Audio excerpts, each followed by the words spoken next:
నుంచి వచ్చినావు? నేను అది సీతాఫలం బండి నుంచి వచ్చాను. సీతాఫలం మండి నుంచి. మణికేశ్వర నగర్. ఓకే. ఎందుకు వచ్చినావమ్మా? మా ఆయనకు కింద పడి మెదడుకి దెబ్బ తగిలింది. ఆ, బయటికి మందులు రాస్తారు. ఆ, మందులకు పైసలు లేవు. ఆ, 2000 పింఛన్ నాకు వస్తుంది. ఆ, ఆ 2000 1500 మందులకే పోతున్నాయి. 500 మిగులుతున్నాయి. కరెంటు బిల్లు, కూరగాయలు, దొడ్డు బియ్యం తింటలేడు, పడిపోతుండు. గోళీలు వేస్తే మాట్లాడతాడు, గోళీ లేకుంటే కింద పడిపోతాడు. 500 నెల దాకా సరిపోతలేవు. పాలకు బిస్కెట్లకు 2000 పింఛన్ వస్తుంది అంతే.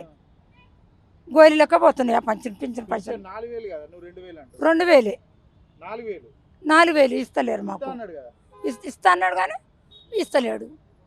ఎందుకు ఇస్తలేడు మరి? నాకేం తెలుసు సార్, ఆ, నాకేం తెలుసు.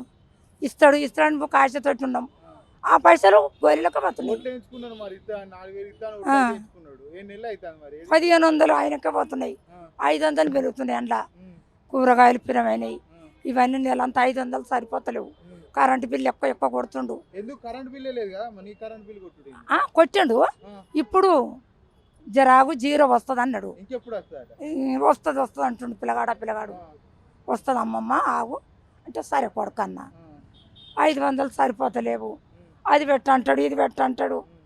నా హెల్త్ కూడా బాగుండదు. అస్తమంది నాకు మందులు బీరిస్తే బతుకుతా, లేకుంటే 70 ఎమ్మడి తీసుకున్నాను. సరే అమ్మ, చూద్దాం కానీ. ఇప్పుడు మరి గవర్నమెంట్ దవాఖానలు ఉన్నాయి కదా, అలా పోవచ్చు కదా. చెంప మొత్తం ఆస్తుంది. ఆ? సిర్రత మొగడు రాసిచ్చిండు ఉమ్, అలా భర్త. ఈ చెంప మొత్తం ఆసింది ఆ గోళీలు ఇస్తే. గవర్నమెంట్ దవాఖాన. గవర్నమెంట్ ఆ, ఈ మెదడుకు బాగా దెబ్బ తగిలింది. ఆ, గాంధీలో బయటికి రాసిచ్చిండు. ఆ, ఆ మందులు పడుతున్నాయి. ఆ, ఉమ్. గవర్నమెంట్ దవాఖాన మందులు పడతాయి. పడతలేవు. ఇట్లా ఆసిపోతుంది. ఉమ్. గవర్నమెంట్ మందులు పడతలేవు. సరే అమ్మ, రేవంత్ సర్కార్ ఎట్లున్నది ఇప్పుడు? ఇప్పుడు ఏం ఎక్కడ తెలుస్తలేదు సార్. ఇంకా ఉమ్. ఎందుకు ఏ నెల బాబులు చనిపోయినావు. ఏ నెల అవుతుంది? ఏ నెల నుంచి ఎట్లా అంతకుముందు ఎట్లుండే, ఇప్పుడు ఎట్లున్నది? నాకు 2000 వస్తుంది ఇంత. ఇక ఉమ్, నాకేం మంచిగా అనిపించినట్టు లేదు. కానీ ఉమ్, ఇంకా జర చూస్తాము. ఉమ్. ఇంకా జర కొంచెం అందరు తాత్పరం నిదానం. మరి నీకు ఇబ్బంది అవుతుంది కదా, నీకైతే ఇబ్బంది అవుతుంది. ఆ ఇబ్బంది వాళ్ళకి తెలిసిందా మరి? 10 మందిలో నేను ఒక్కదాని మాట్లాడితే ఎట్లుంటుంది సారు?